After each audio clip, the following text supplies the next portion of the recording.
Hello, and thank you for contacting Wave Support. I see from your clinical request you're struggling a little bit with this larger lens diameter. And if we take a look at the design for a moment, probably the difficulty we have is probably twofold. One is, from your topography, although this is nice topography, we're missing some inferior data here. And we probably have some little erroneous data up here in this top part. So we do have a lot of averaging going on in the corneal data from Wave. The other unknown is that if you remember most of these lenses when we're going onto the sclera, we don't really know what the topography of the sclera is, so we're really relying on a lot of hopeful things. With that said, you basically have four options to try to get this patient back on track. So just to comment on these multifocal lenses, translating lenses can work okay for the most part. However, if you get in those large diameters, they don't tend to translate very much. So quite often, even if you can get the comfort down, then you lose the bifocal effect. And so sometimes that creates a whole nother challenge. So whenever possible, if I'm trying to do a multifocal lens, especially if I'm doing a distance center design, I usually try to keep that lens on the cornea if I can. If I get into the large diameter lenses onto the sclera, then quite often you have to switch almost to a near center design because they don't really translate. So let's look at the designs here for a moment. One thought is you do have good data here centrally, so if we can build on this area here and kind of design off of that, you're really looking at more of a on-cornea design. So one thought is just first option might be take your design and just make it as large as you can tolerate on that cornea. I think you're about 10.6, maybe try to take it out almost to the limbus. I have some patients who wear lenses that are pretty much the size of the horizontal visible iris diameter, and some of those patients are very happy in those lenses, so take it out to maybe 11.5 or so, and then to keep it in free form, let Wave do its thing. And then when you get that design, since you have free form, then you can go, if you need to tighten things up in each meridian, you can look at that inferior meridian and switch it to 25 or 50% or what have you, and then you can bring those areas down to tighten them up a little bit more if you need to. So that gives you a little bit more design option with that. That'd be probably one of the things I would look at first, because I think you quite often get that lens from moving too much. You'll get a lens that's much more comfortable, but it'll still give you a slight translating effect, which might let that bifocal work a little bit better. So that's the first option. Second option is taking, I think you were working on a little larger diameter design.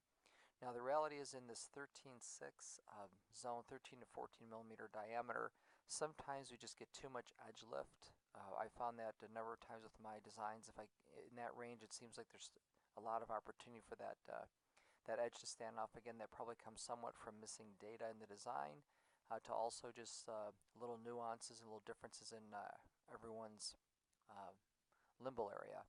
So with this design, you could take this design itself, and if you think you're pretty close on the design, I know you're concerned about some of the landing zones, but you could go back here in the freeform design, go 50% rule, and just snug this area down here in this area, bring it down to tighten that area up. And then if you said nasally, you're having some trouble with this left lens also, just come over here and do the same kind of thing, bring it back in, and that'll give you a chance to tighten up each area on its own. If you are going to stay with the larger diameter lens, I would go even bigger, at least maybe 14.5. That'll get that little larger area for that lens to land on the sclera, and that still keeps it very comfortable, and you don't get as much potential for lens adhesion as you might get in these full scleral lenses. I still consider this more of a mini scleral lens.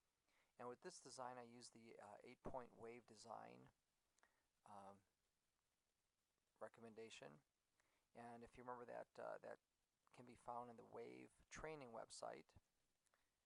But I went through and just redesigned this lens using about a 14.5 millimeter. Very similar philosophy of what you did in your last lens, but I went out a little bit further to try to get that lens center just lay down a little bit better. Of course, it's free form. I left it in free form, so that way if I need to clean it up a little bit more in this inferior area, I can always go to 50% and bring it down some more here in that landing area.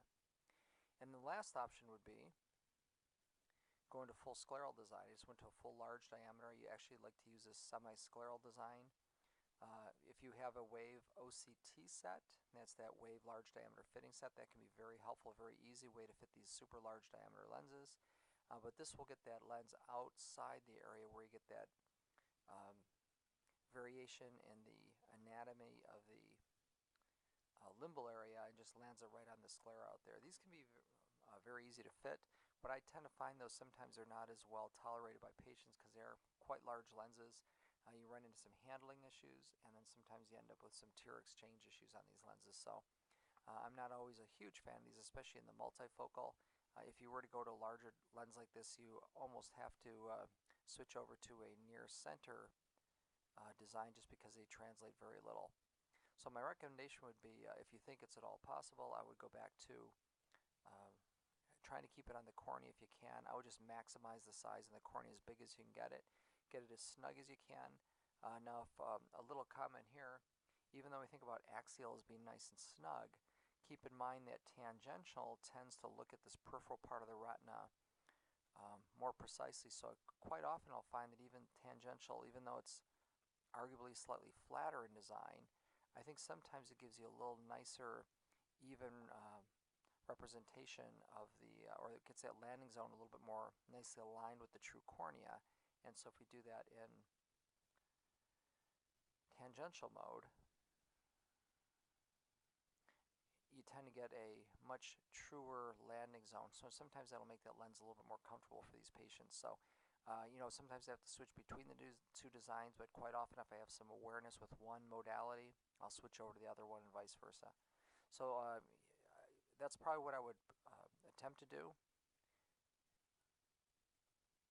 These lenses can be very difficult sometimes, especially if you're trying to get that comfort level back. But I think with those little design recommendations, you'll do well.